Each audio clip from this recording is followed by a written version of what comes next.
And welcome back to this episode of the Add 10 Gallons Concrete Podcast. We have with us Dr. Jon. Thank you for joining us, sir. Great to be back. I hope we have a good internet connection. You are coming through loud and clear for the folks' little inside baseball. We tried to record this a week ago or so, and the internets were not cooperating, and we had to reschedule. But we're here now, and it's going to be a beautiful conversation with beautiful people. I'm a little nervous because Joey is starting to pixelate. No, don't worry about him. The great news, more inside baseball for everybody. The studio that we're working inside of is going to record everything, all your audio, all your videos, full HD, native to your connection. So as long as you have a strong connection, you're going to come in great. Don't worry about how it's connecting to Joey. Great news, right? Right. You should promote the Riverside product. That was really good. Riverside.fm. Check it out for all your podcasting needs. Yes. The world needs more podcasts. Yeah, the world needs more podcasts. That's going to cost them. That's a $500 ad read. We're going to need to send the invoice. But enough about that. We've got Dr. Jon. So the conversation today, he's been on here a few times, but the conversation today, we're going to dive into concrete repair. It's our contention here on the podcast that the ability to see a concrete failure and accurately diagnose what happened to that concrete to make it fail is a lost art. It's a rare skill. Those guys are few and far between, and it is our opinion that we have one of those people on the podcast here with Mr. Jon Belkowitz. So how did we decide to center this conversation around this? Well, that's Jon's fault because he's out there advertising this new product called Ediston. So we are going to touch on that today, but my concern is like, how do you know when to do something? How do you know how something failed? And you know what? I know Jon's got thoughts. So, brother, when we're talking concrete repair, where do you start? So, the great thing about concrete is you start with the letter C. I mean, that's why the good Lord above started concrete with the letter C because it cracks. And from the very beginning, we cannot get past the fact that concrete will crack. Nobody in the world knows anything. And when I say nobody, I'm using Pareto's law of 80% of the people out there. I'm not talking about the president company excluded, which is the 20% of us who make the 80% of the concrete world happen. But 80% of the people out there, they know nothing about concrete except for it's gray and it's cracks. Outside of that, they mistake it for cement. When we talk about, can I share some slides? Am I allowed to do that? Yep, please. For those that are on audio only, we will have clips available. Please follow them on our social medias, especially LinkedIn. So if Jon actually says something interesting here, which I expect he will, and you want to see what it is he's referencing, please follow along on our LinkedIn pages. That's Add 10 Gallons Concrete Podcast on LinkedIn. And you can also find a lot of those shares through Joey and I's personal page. So Dr. Jon, take it away. What I'd like to do when I talk about concrete is I try to define the different types of concrete cracks. Now, from there, I don't like to talk about Eddystone because, quite frankly, or Susan, I don't care if you use Eddystone. There is enough damaged concrete, somewhere around 42 trillion of structurally deficient concrete. I'm sorry, 4.2 trillion, my bad. The decimal point really matters but there's $4.2 trillion worth of structurally deficient concrete. Like, even if the entire market wanted to use Eddystone, there wouldn't be enough product to go around. Okay. So the way I want to talk about it is generalities. And the start is concrete is going to crack. We talked about that. Oop, wrong presentation. Let me go back. No, while you're pulling up that presentation, it's interesting to talk about concrete cracking. One of the very first lessons Joey and I learned back in school is concrete will crack. Your goal is to tell it where to crack, and that was how we got introduced to joint spacing. And the reality that they didn't tell you is you can't tell it to crack. Concrete is like, I don't know, a toddler. You can't tell him when to eat. You can't tell him when to. Look at Joey. Joey is just nodding his head. I'm like feeling he all needs this some right now. sleep. Are you guys? I think he wants tacos. Are we going through some sleep regression? all the time. All the Yeah, time. baseline is yeah. The girls are sleeping in our bedroom right now. One on the couch, one on the floor, and then one in the bed. And that one is the smallest. And somehow she just attacks. Anyway, concrete's going to crack whenever, however it wants to. And there is little that you can do to control it. You can cure it longer. But once it starts going through the throes of cracking, whether it's from chemical use or chemical physical attack, or just from use, so do as much as you can. Can we all agree here that ultra high performance, even you remember the Extensia stuff? You guys Or you remember? go, oh, you're going into the brand names now. Well, we're going to talk about your paper of the month later, and I was curious if it had any of the brand names in it. I was like, is it going to start talking about Agilia? Extensia. Extensia. It was There you never go. supposed to crack, it cracked everywhere, especially if you're in Georgia. The reality is concrete cracks. Now, one argument that people have is that no concrete mix is created the same. No two concrete mixes are created the same. Would you guys agree to that? Wholeheartedly. Yeah, I would. I would. Natural materials. Even two residential mixes. But when we look at concrete concrete cracks, there's a difference between the two phrases, by the way. When we look at the differences between concrete cracks, we could put them into three categories, right? And I really like to simplify it, but if you guys disagree, I'm always a student. I'm always trying to learn. So I'm ready to hear the pushback. But you have a concrete crack that's going from surface to subsurface. The diameter is bigger at the surface than it is subsurface into the crack. Whether the crack is dry or it has poor water solution, it's not just water and it's not just open space. There's normally some type of sulfate, alkali, chloride, calcium hydroxide, other type of ions or species that we would normally find in concrete or the stuff that we use on concrete. So far, am I doing all right? Yep. Yeah, we're following you along. I think there could even be another bullet point here, actually, when I'm looking at this slide. Between 2 and 3. That's why we record this stuff. I'm writing this down. Go ahead. I'm not. Well, and perhaps you're going to touch on it later. So feel sorry if I'm getting ahead of you. I look at this, and the next thing I expect to see is you're gonna tell me that that poor solution could also freeze. When it freezes, it expands, Let me and say. you're gonna accelerate your third bullet point that you have here. Let me say it differently. Yes, but that water is in a bulk state, meaning Mm. it can freeze, it can thaw, it can evaporate. It's not just volume change from freezing, but if we're in Texas, it's volume change from wetting and drying cycles. If we're in a marine structure, it's wetting and drying or salt cycles. It's the same thing that you said. I just want to put that bulk so it's a more general statement. And by the way, my entire desk is white tiles, so I can use pencils to write notes everywhere. Slick. It's a giant. It turned it into a giant sticky note, giant whiteboard. Right? And I always lose sticky notes. I don't lose these tiles. They're attached to a 200-pound desk. Anyway, No, hold on, no. Now it makes sense. So for those who can see the video, John's wearing long sleeve shirts. It's actually warm outside finally. But you see the marker? Did you see the marker on his sleeve? He's wearing the long sleeve shirts, so he doesn't get that Sharpie, that orange marker all over his forearms. I actually wear because my skin reacts to cement and it blisters, but that works What? too. Yeah, I do a whole video on it. What? You're like the cement mixing guy.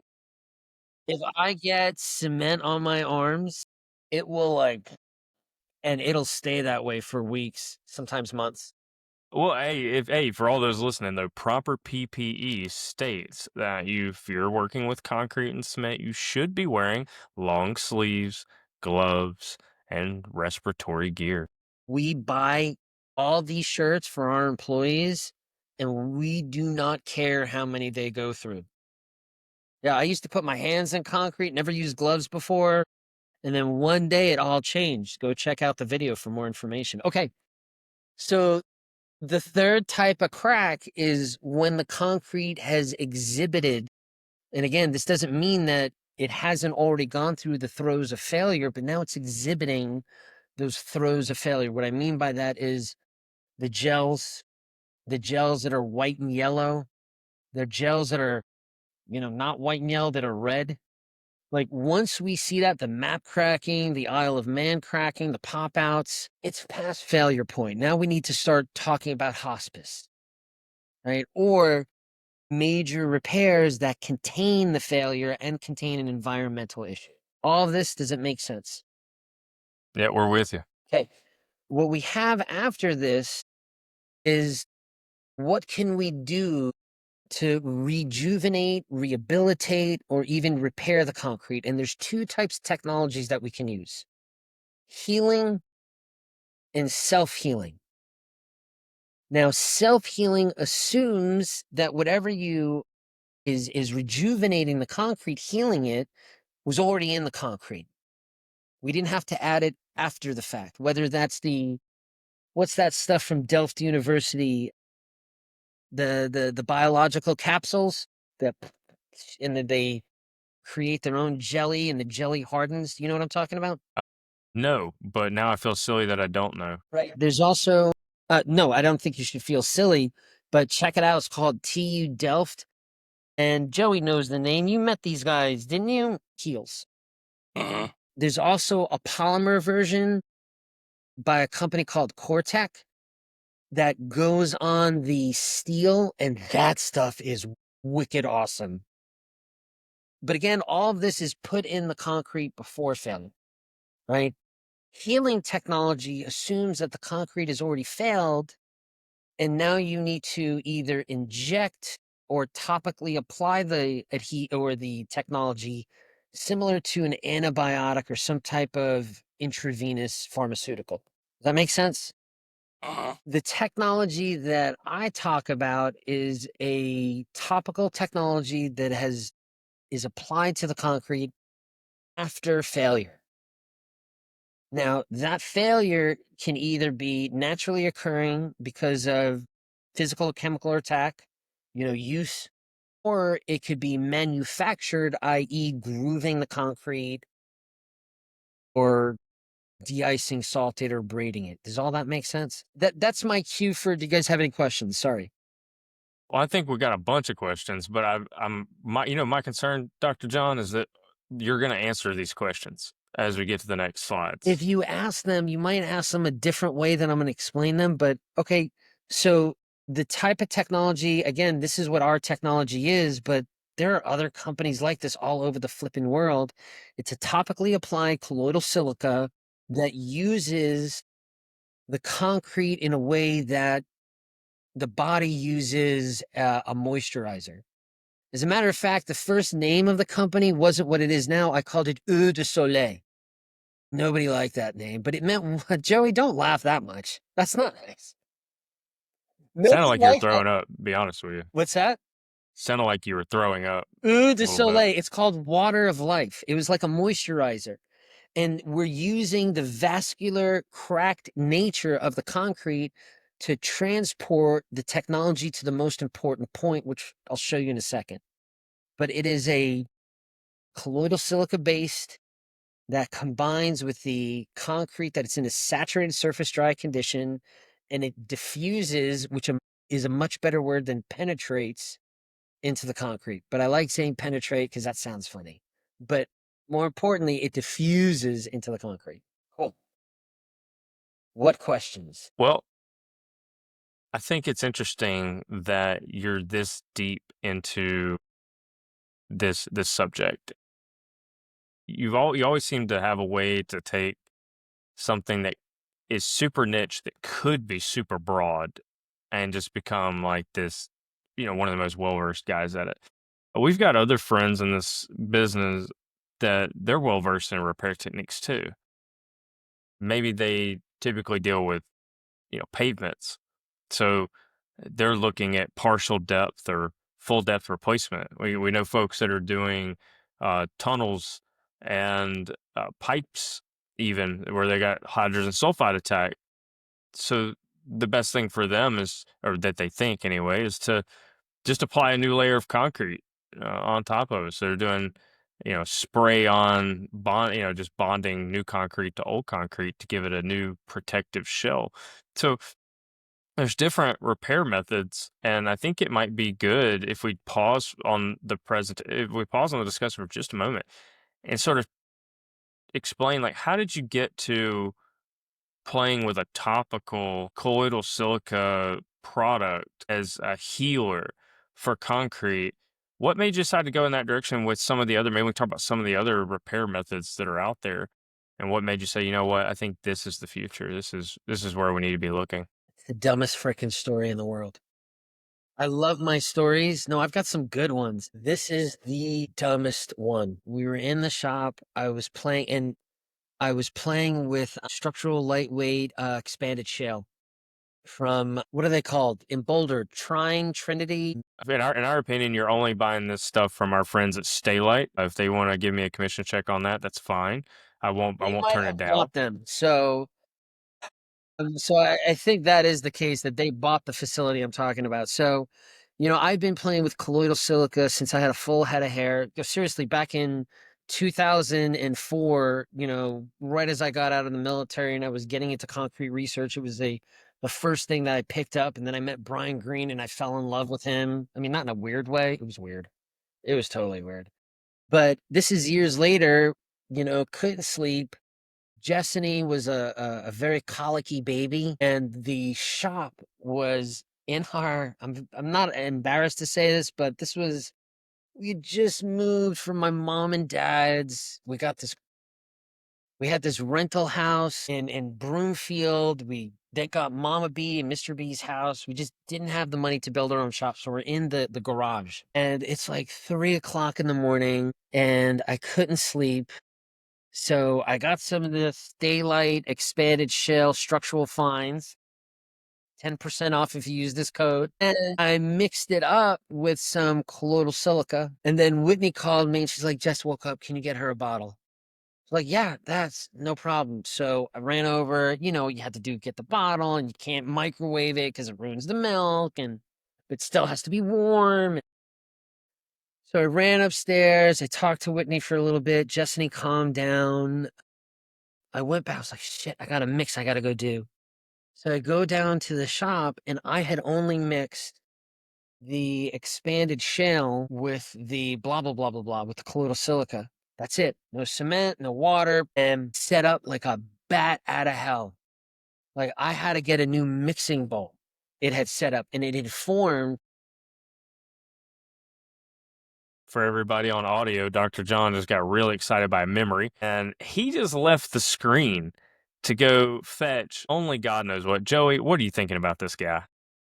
I never know what to think. I just let him roll with it. That's why we love Dr. John. And for those of you who haven't caught his other episodes, Dr. Belkowitz has been on the show multiple times. Love having him here. Now he has just returned with a plastic bowl, and please explain to the audience what you're holding there. It's a restaurant Tupperware, Yeah, I was gonna say like to go takeout bowl, but I wasn't.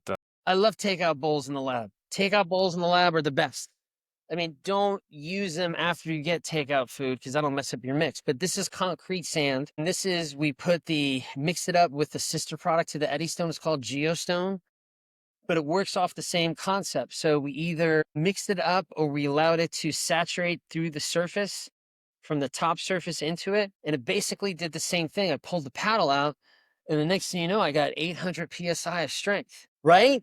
And I was like, I know I've got something, I just don't know what it is. And what we discovered was, and I know you said can't use your presentation. No, I didn't say you can't use your presentation. Everybody Okay. knows on here this is not an infomercial. We're talking about cool stuff. And you just happen to have something that's really cool. And it's about a subject that people, although we're all concrete fans, we're not all repair experts. It is so hard. How many of us out there have the NRMCA level 4 certification? Me and like 100 other people, and I'm not a repair expert, and I even took the dang course. So the ability to see broken concrete, diagnose why it's broken, to even run the test to figure out like this is why I think it. What test do I run? Did I even think might be the reason this concrete is broken, and then determine it? There ain't a whole lot of them out there, man.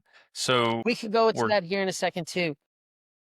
But for those of you who want to read a paper about this, there's a guy named Frank Frundwell, and here it is. Frank Crunwell, he talks on the mechanism of the dissolution of quartz and silica in aqueous solutions, but it goes into what we're about to talk about too, this gelation process. So I understand there's not that many, and we'll go into that, but I wanted to talk about what's going on here. Is that okay? no, please. Okay. So what we're dealing with here, whether we're playing with the concrete sand or we're dealing with the cement, is there's a certain amount of salts and water in our pore structure, whether that's cracks, whether that's voids, or if it's a collection of sand with a bunch of saturation to it. What we're going to do is spray that colloidal silica over the surface. Now, why it's important that it's colloidal silica, and let's say something like a silicate or something that's being called a silica and it's really a silicate, is that those technologies, although were good at the time, they will react at the surface and you can't get them to diffuse deeper than the surface because, in fact, they are not discrete nanoparticles. They're even smaller than that. They're solute in solution. And those were great back in the 70s and 80s, but so were typewriters. We don't use typewriters anymore for a very good reason. What? Just being fair. That's a that's a great analogy, and I've got more questions. So please continue because I don't want to interrupt. I feel like we got you on here to talk about this. So I need to be quiet. I want to hear every bit of this, please. So what we do is the reason why. So where we went from combining the structural finds with colloidal silica was identifying that, like authors like Frank Crundwell and others, that it's a destabilization of the colloidal silica suspension, which is caused by a change in electronegative potential from the salts. So the nanosilica swims in a very stable solution, which is based on a pH. You know, anytime I talk about colloidal silica, I say can't go above a pH of 10.7. Well, what the fuck happens? Excuse my language. What happens when it goes to a pH above 10.7?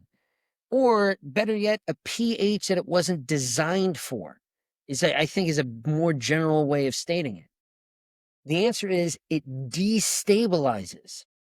Now, if you choose the right nanosilica size distribution and coating, to a certain degree, you can control that dispersion. It can give you a great, for instance, if we make the nanosilica particle so flipping small, it's 1 nanometer, it's going to react immediately.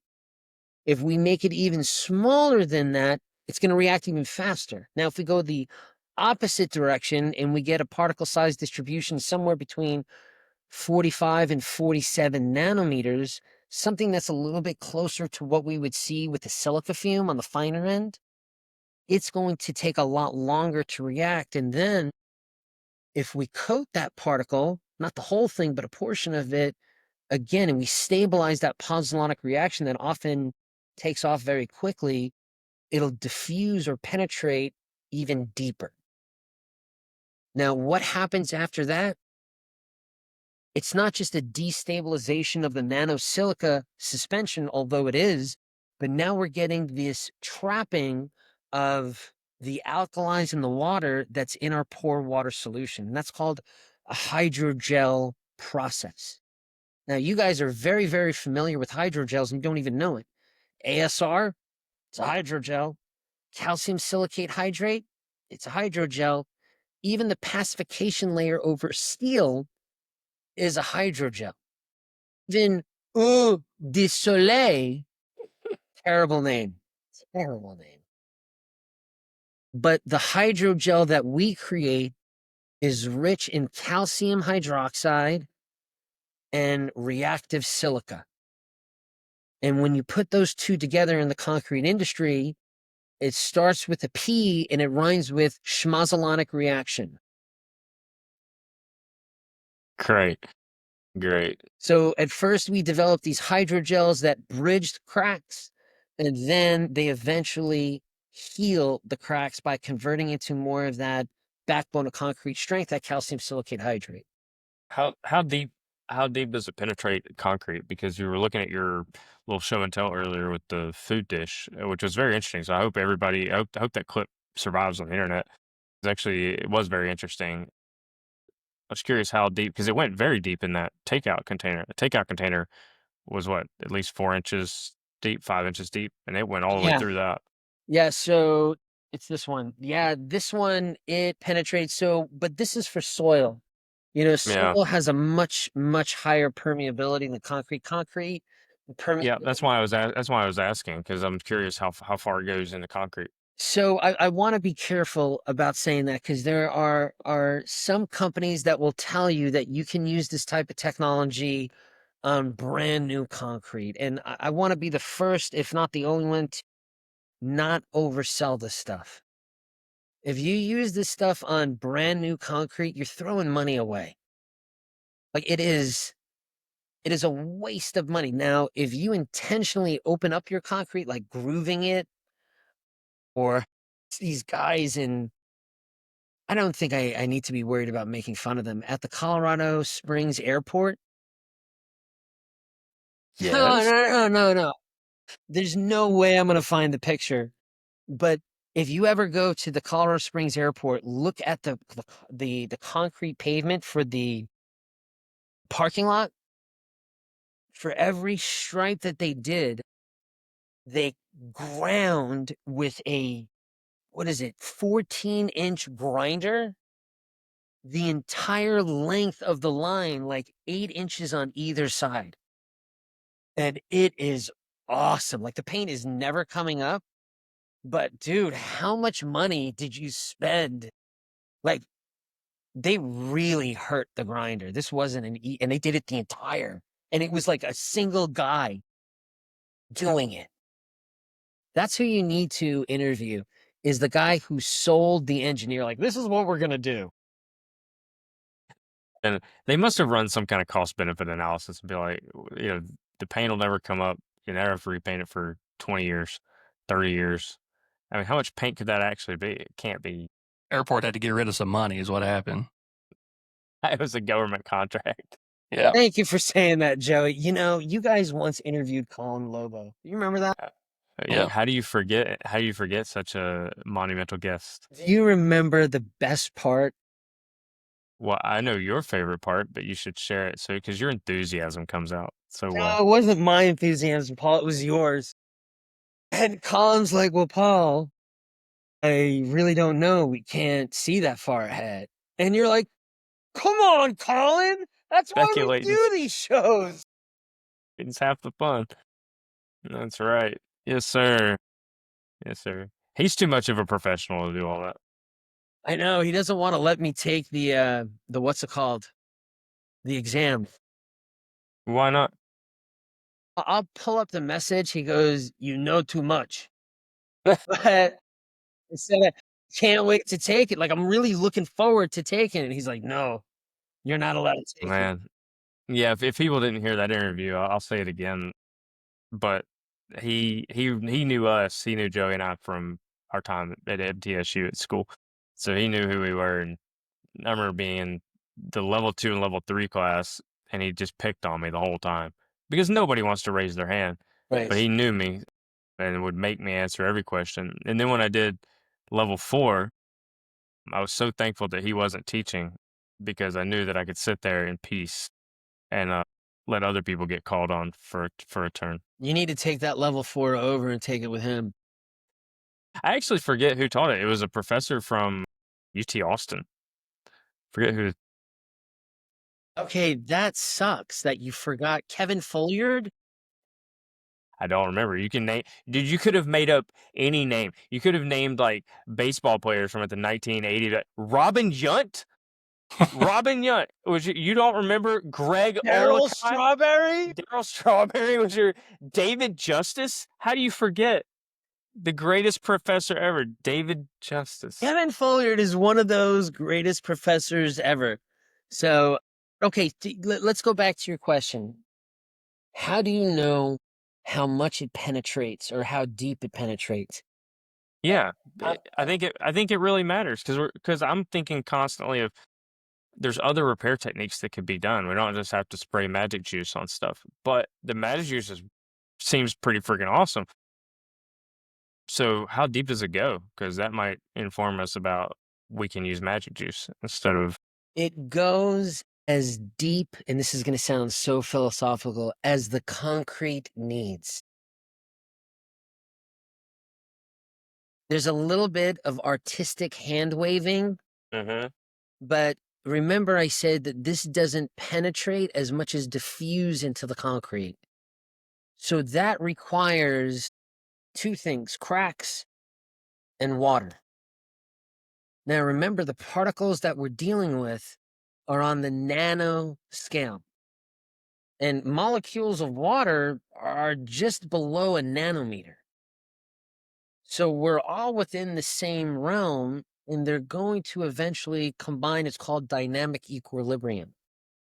Now, I know I sounded a little philosophical when I said it depends on how much the concrete needs, but I want to take a moment, and I don't think anybody really does this.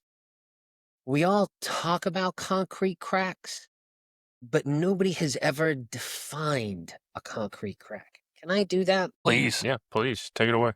It's not just about concrete cracking, it's about concrete crack propagation. Because if a concrete cracks and it never cracks again, who cares?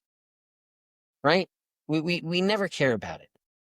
But when a concrete cracks and then it continues to crack, and then there's salts that migrate with some moisture, the concrete repair sometimes, and I think it could be argued oftentimes, will debond, delaminate, and then you got to redo the repair. That's the worst part of a concrete repair.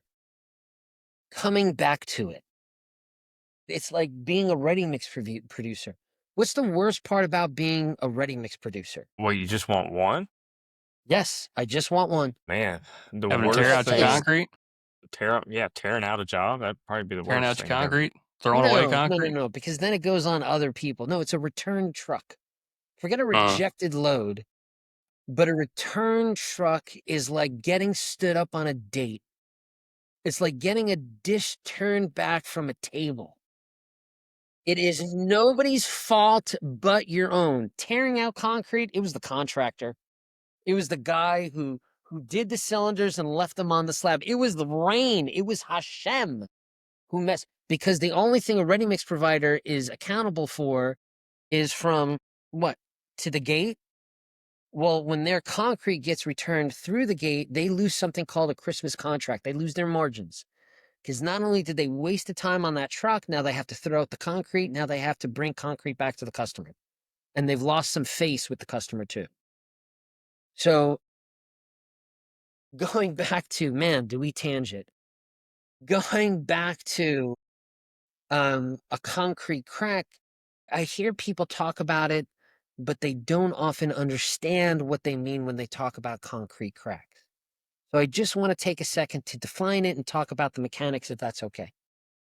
Please. How did we get into the whole rejected truck? What is the worst thing about being a ready mix producer would be having your concrete return? Oh, slap in the face. Gosh, that's true. So true. I would say that again.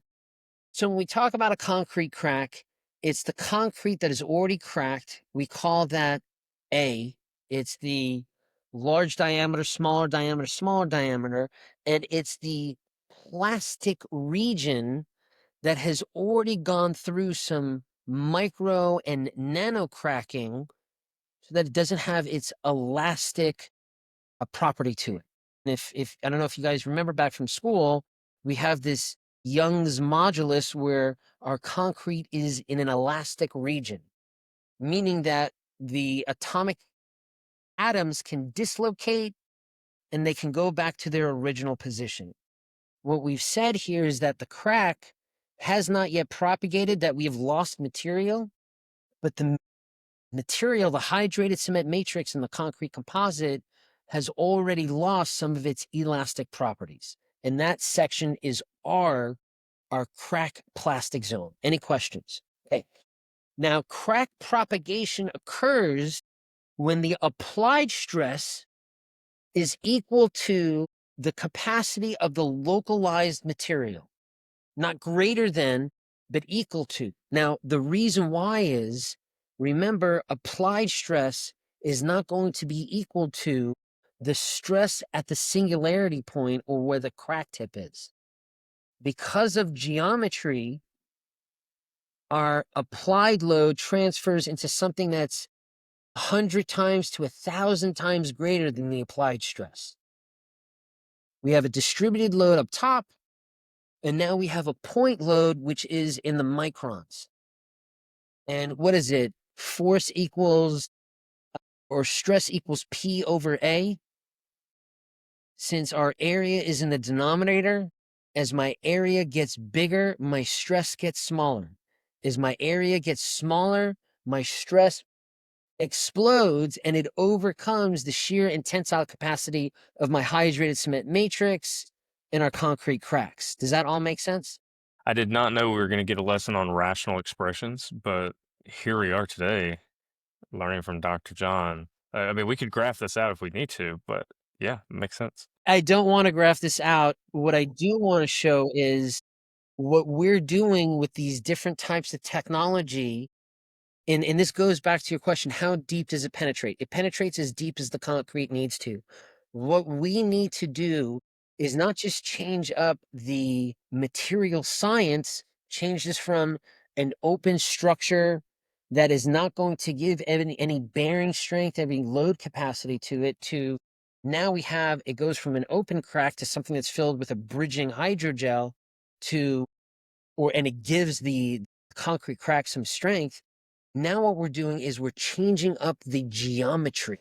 Instead of going to a point load at the crack tip, we go to a load distribution.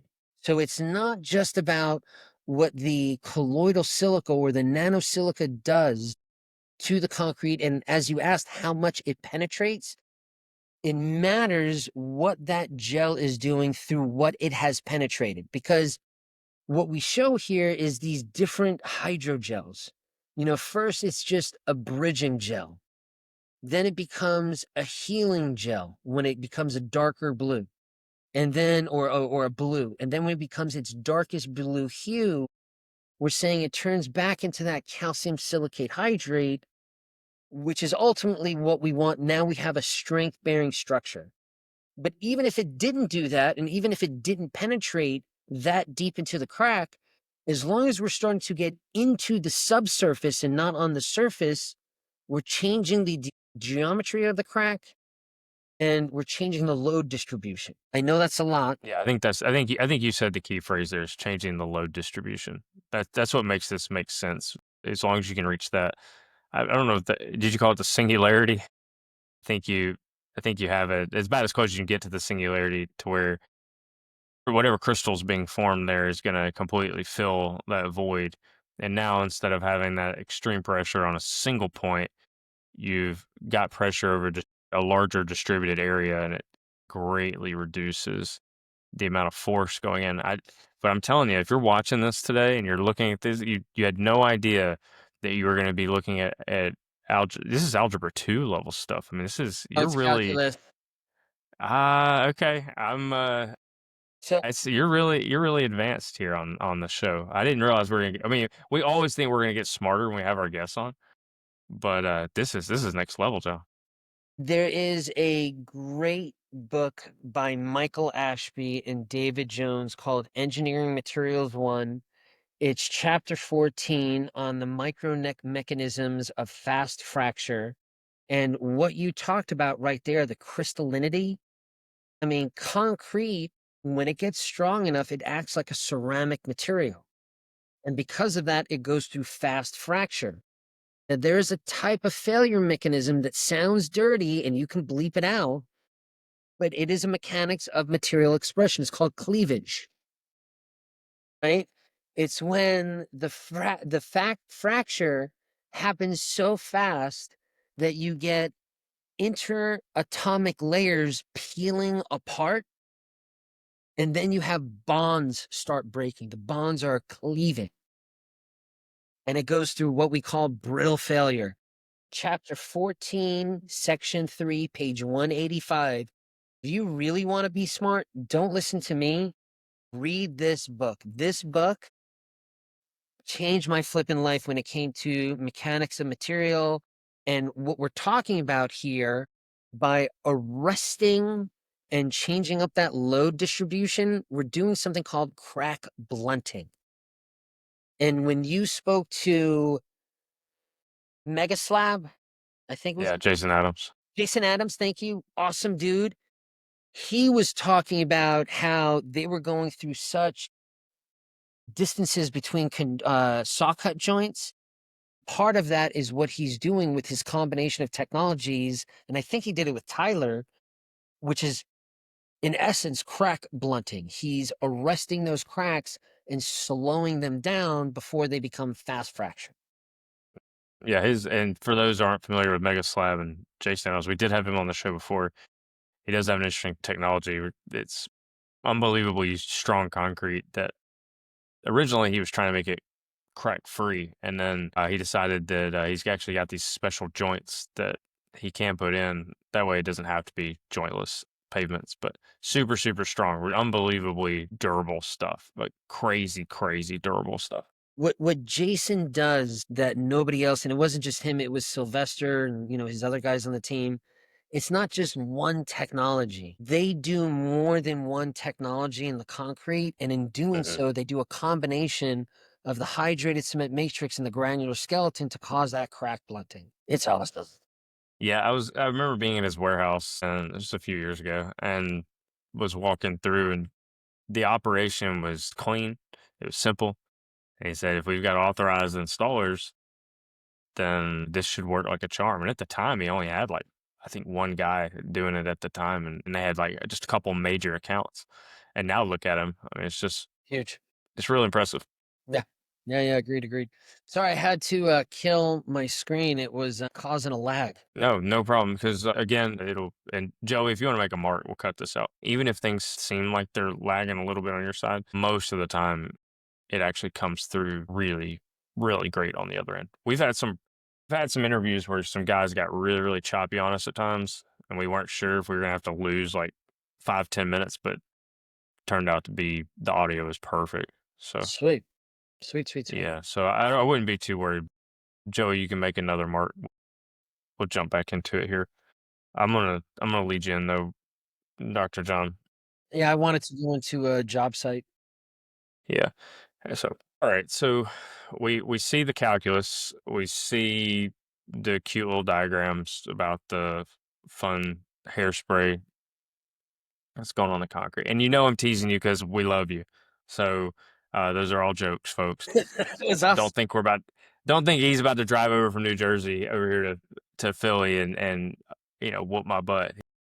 He knows we're playing. But in all seriousness, the reason why this looked cool to us and we wanted to talk about concrete repair was because we saw the before and after shots of this tunnel out in the field, and it it doesn't it doesn't look real. It doesn't look real. It looks like you made it up. It looks like you doctored it on like a PDF. So this is your chance to prove to tell the world that you did not Photoshop that picture. I didn't Photoshop the picture. I have tried to Photoshop pictures, and Patchouli can tell you all about it. She and it's on Instagram. And what did she say, John? A type of purple doesn't exist in nature. Everybody can tell you with photoshopping. So I have tried. I am not good, but hey, you can go to this tunnel and see what it looks like.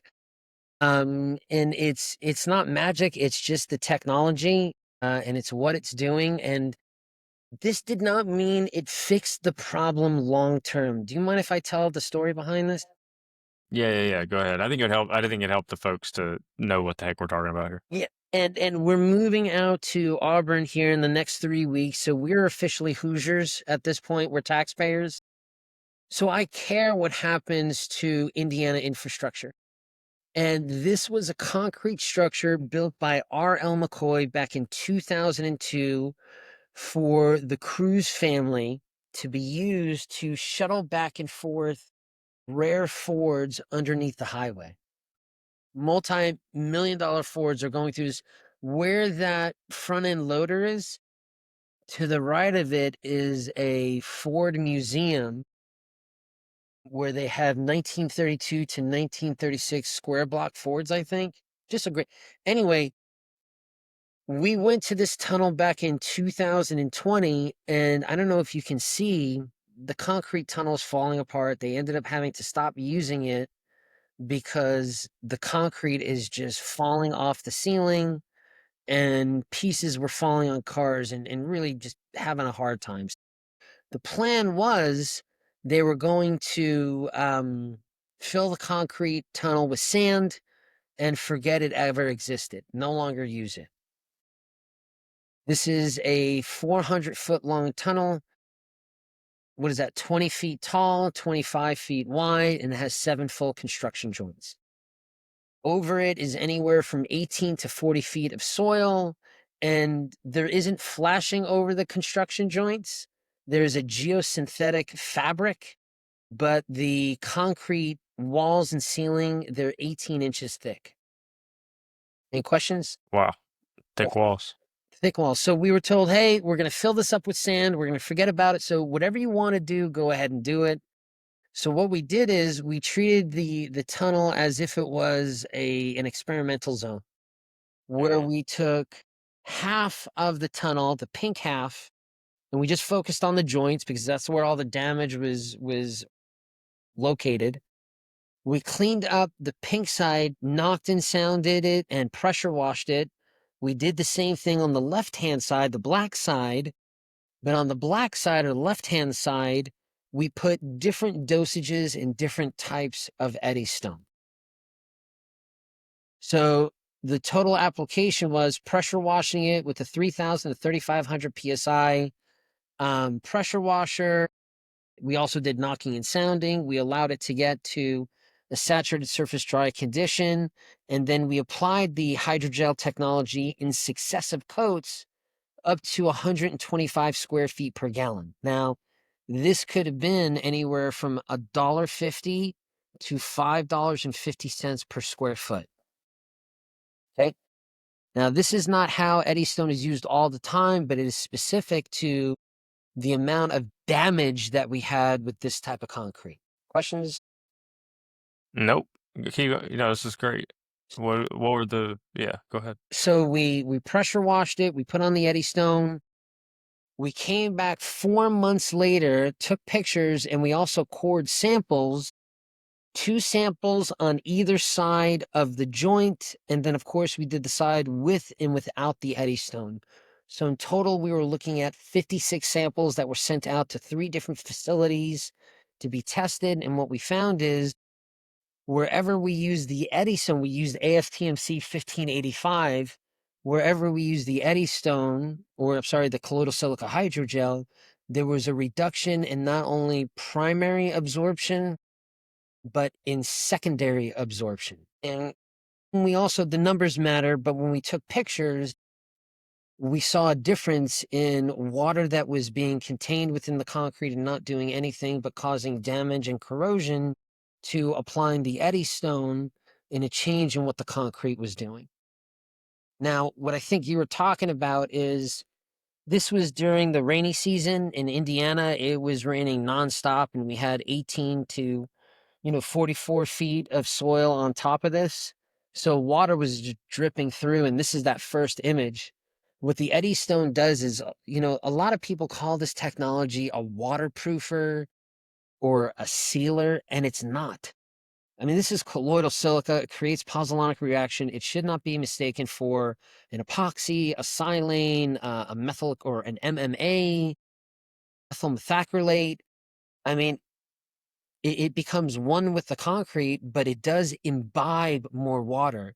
And what we saw, this is 18 hours after applying it, is that there was water dripping through all of the joints. But wherever we had sprayed the Eddystone, that water was being used to create more of that hydrogel.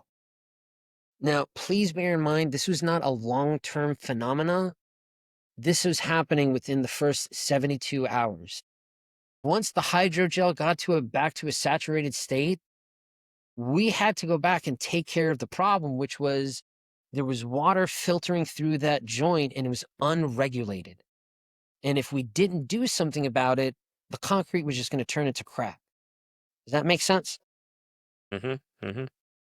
Can I show you what we had done after that? Yeah. Yeah. So we had come back about a year and a half later. It's starting to drip through the joints. And we have this sister product, this geostone that you mix into or inject into soils. And there was no way we were going 18 or 40 feet into the soil. That just wasn't going to happen.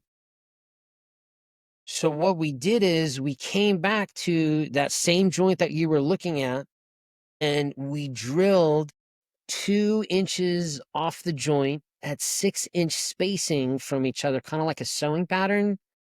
And we drilled when we were closest to the center of the joint, we drilled 12 inches into the soil.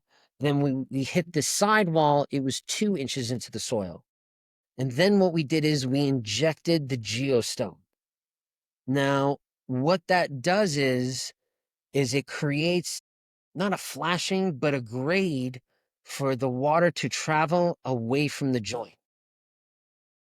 And what you're seeing here is we came back a year later and there's no water coming through that joint anymore and it's going around the concrete wall. Does that make sense?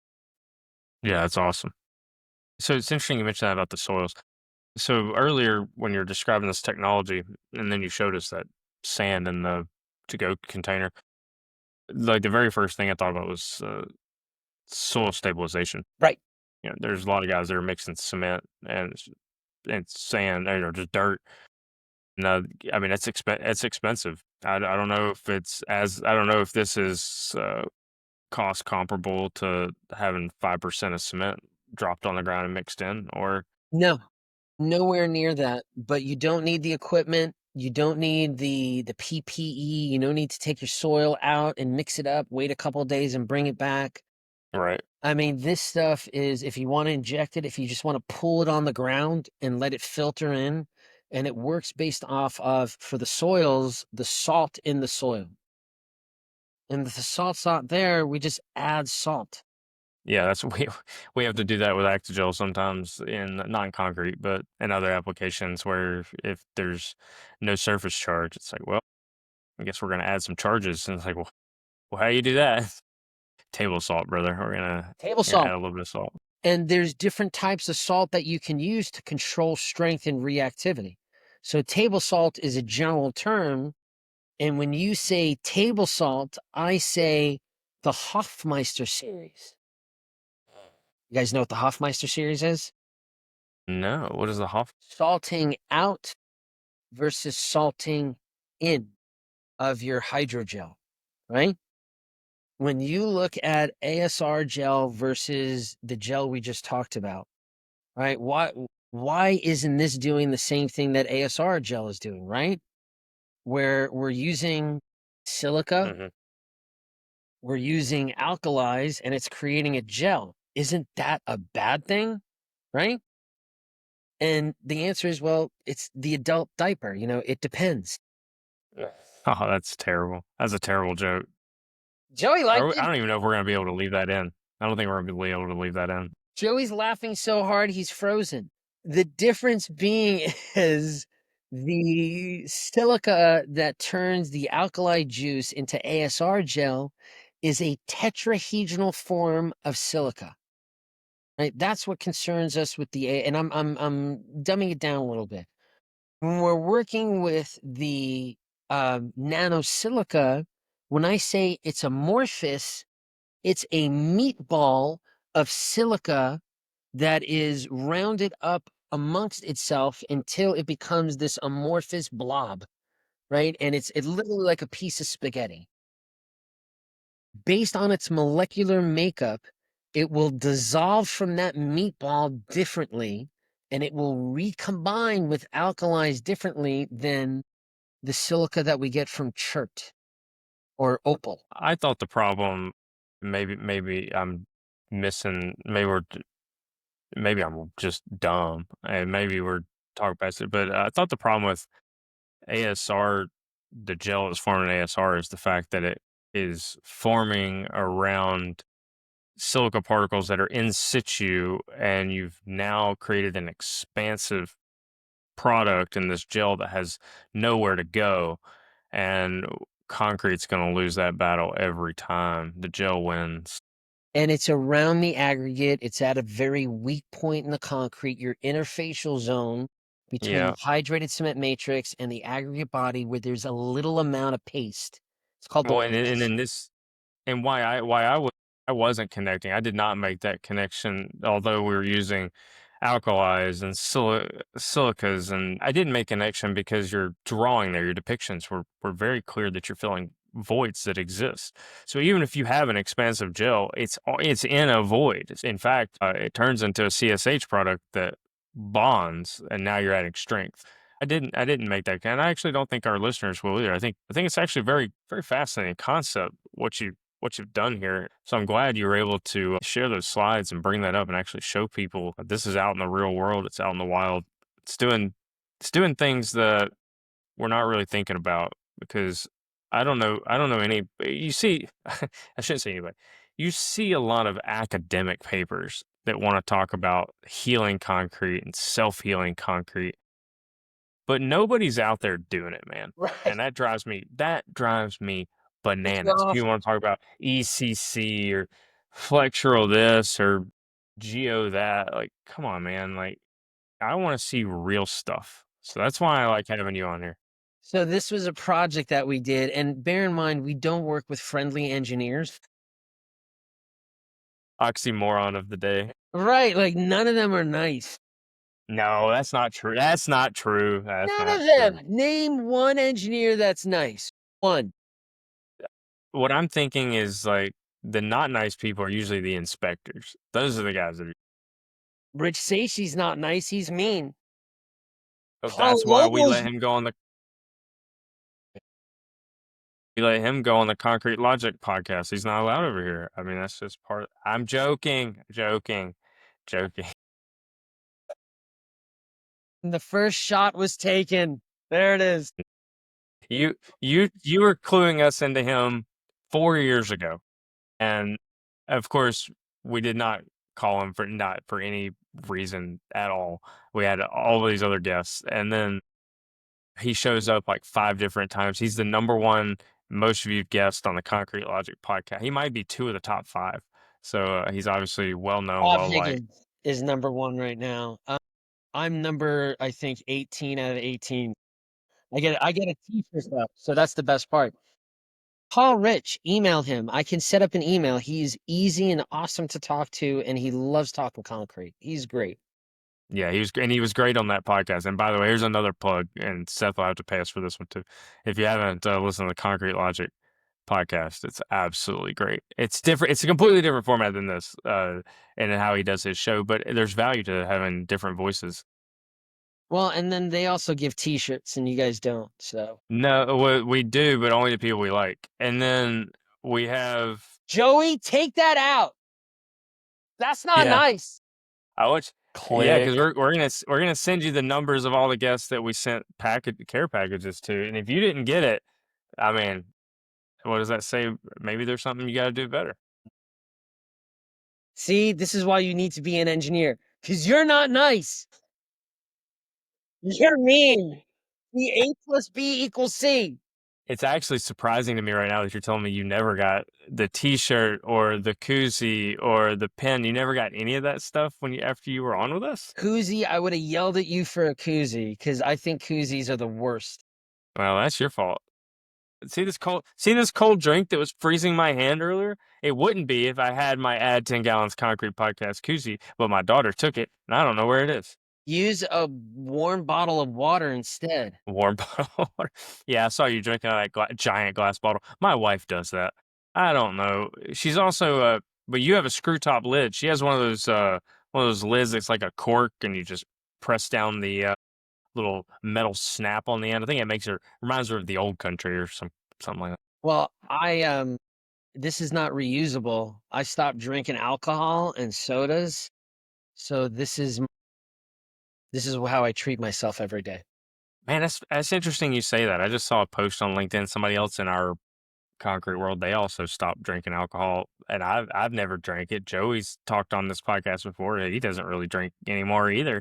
And my wife stopped really drinking. I think she's had one drink all year, and it's interesting how many people in our generation have just decided, I really don't think it's that good for you. No, it's our conferences. I think it's from our conferences. And when I was growing up in the industry, a lot of our mentors did a lot of stupid things with booze. And it was normally me and somebody else who had to go schlep them into a cab. So yeah, it just cured me. Like Yeah. watching, Well, Hangovers ain't worth it. no, those You ever tried to hangovers. parent? Oh my gosh. You ever tried to parent while you're hungover? Just No, yes. yeah, Yes, just but no, I won't do that. shoot me directly into the sun. Yeah, it's terrible. But take care of my kids first. Yeah. Okay, before we start making fun of people and their drunken tactics, this job site. yeah, we're looking at it. Bridge deck. What you got? So a lot of problems that they've been having in bridge decks all over the Western U.S. business unit is delamination from new concrete on old concrete decks. John Olick wrote a wonderful paper from Purdue back in 1999 that looked at the collection of salts between two different concretes, and that propagates that delamination from osmotic pressure. So ultimately, what we were doing here is 20-year deck in Indiana requires hydrojetting of the deck, no matter what the surface looks like. And then you come back with a 4 to 6 inch concrete overlay. The problem that they've been having is delamination of that overlay from the deck, even with the dimpling and the hydrojetting that they've been doing. So what we did is, assuming that I can advance the slide, pressure washed it, got it to a saturated surface dry condition. We only used it not at 125 square feet per gallon, but we used it to from 1,000 to 750 square feet per gallon. That came down to 35 to 50 cents per square feet. And the prep work was more around the realm of $5 per square foot. Now, we came back a couple of months later and we did an echo rebound. And not my words, but this is the best concrete deck that they've had with the least amount of delaminations. And they do this point on either side where they put striations or really shitty tines in the concrete. You can see the delamination point, all these red blotches. Normally, they would see that throughout the concrete. We also did concrete pull-off strength. Oops, right? You can see that, right? Yeah. What test do you do? Did you make one up? No, I don't mean that negatively. Like I looked for like a real pull off test to test bonding. What method do you know? What is it? ASTM D4. Oh, is it in the D category? Is it one where you do like the 2-inch cores and you put a hook on each side and you try to, No, is it a shear test? I can't remember. it's a It's pull-off. been a So it's the same concept as the ASTM 1583 surface tensile strength, but now you're doing coatings on concrete surfaces. So it's ASTMD. I'm afraid to look it up on my computer. yeah, it might as much as we love Riverside, you start doing too many things in the browser I while just this learned thing's this. going. It does get a little angry at us.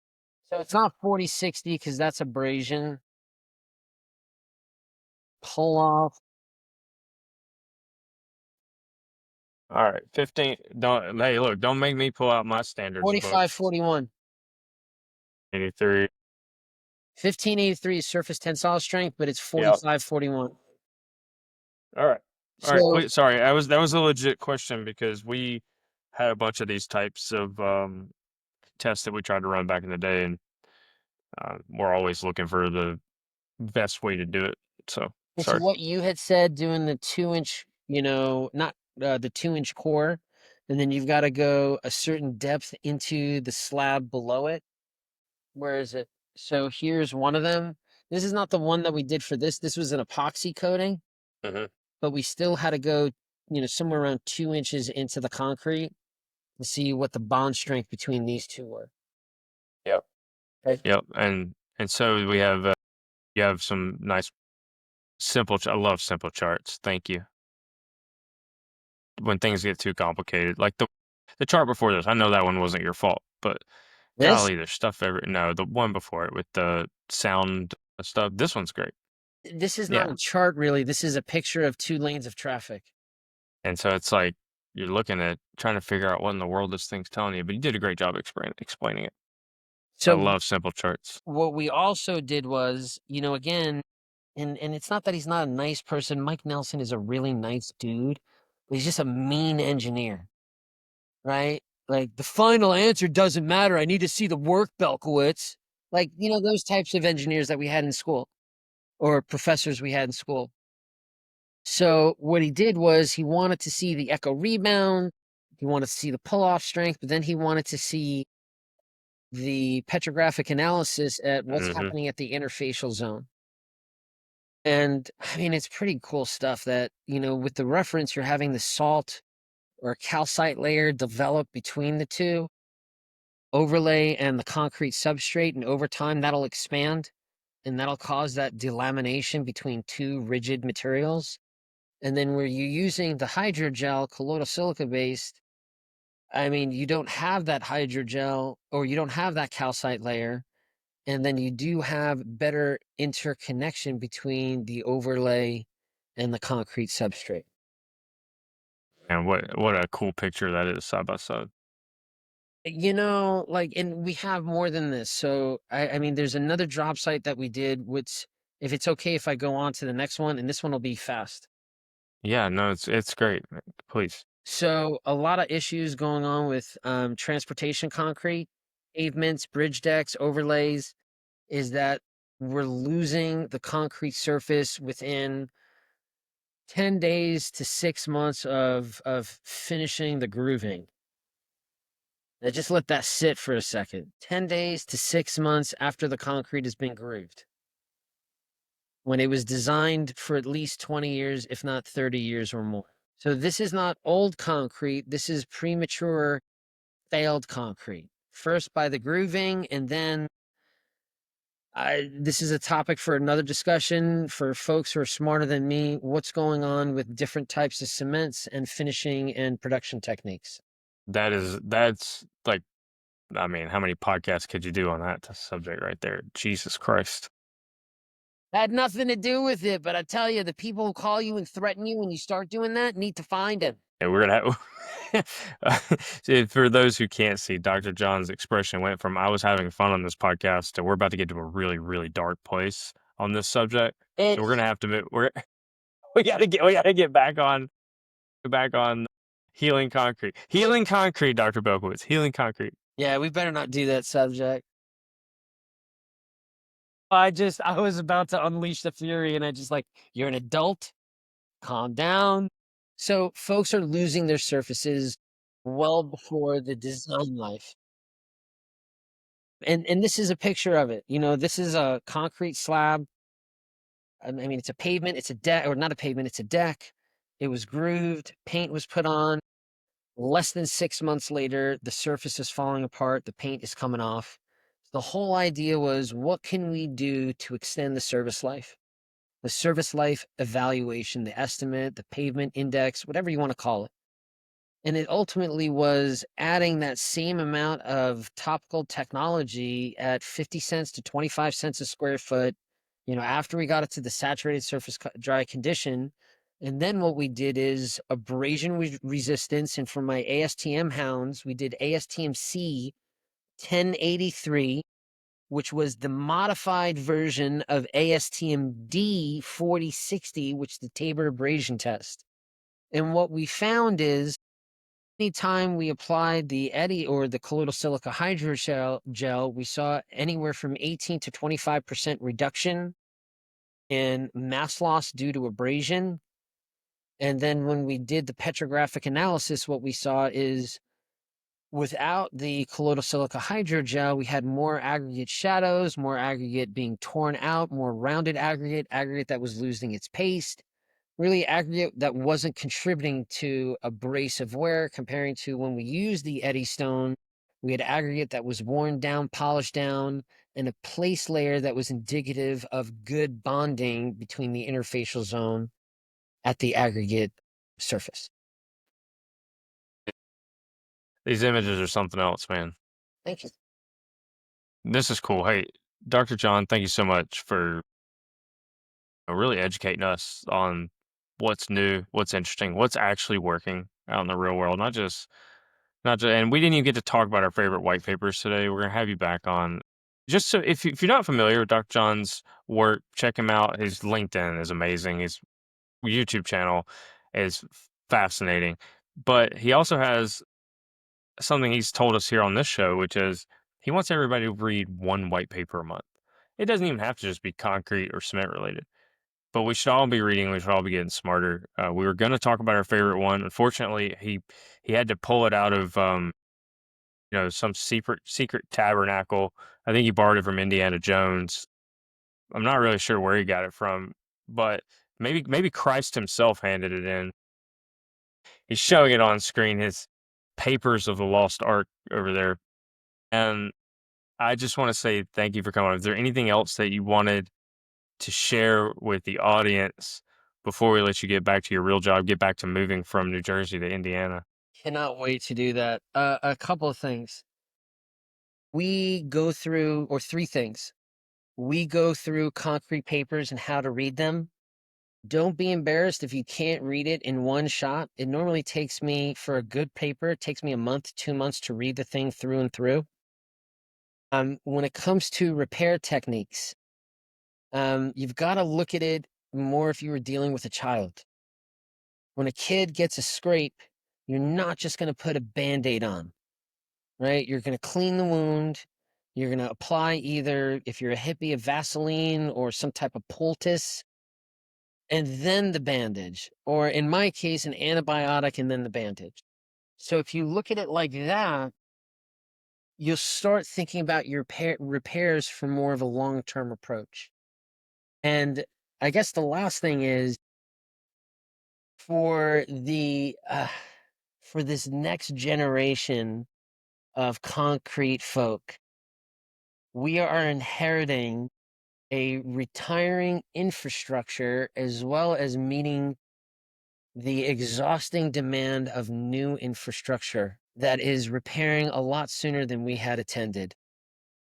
Good luck, Godspeed, and if you need help, don't hesitate to ask any of us for help. Amen to that. Almost every single person we've had on this show, by the way, has that same sentiment. Feel free to reach out. There is a community around this show. Dr. John, you'll certainly be getting your t-shirts. Joey, um, you sat there patiently, silently, having to endure Dr. John's dad jokes, having to endure my comments that were not nearly as smart as Dr. John's wise words. What do you have for the audience before we get out of here? I've always been told that if you're talking, you're not learning. So I just learned a lot on the podcast today. So cute. Whoa, you're freaking adorable. I want to keep him. He's expensive, boy. You can have him. I don't I'll know what to take tell you. him. He's worth every penny. You don't want me. That's great, man. Hey, thanks again, Joey. Appreciate you putting this together. Dr. John, you're the best, man. Everybody, this is another episode of the Ads and Gallons Concrete Podcast. Look out for us. Be coming to you in a couple of weeks with many, many more wonderful guests.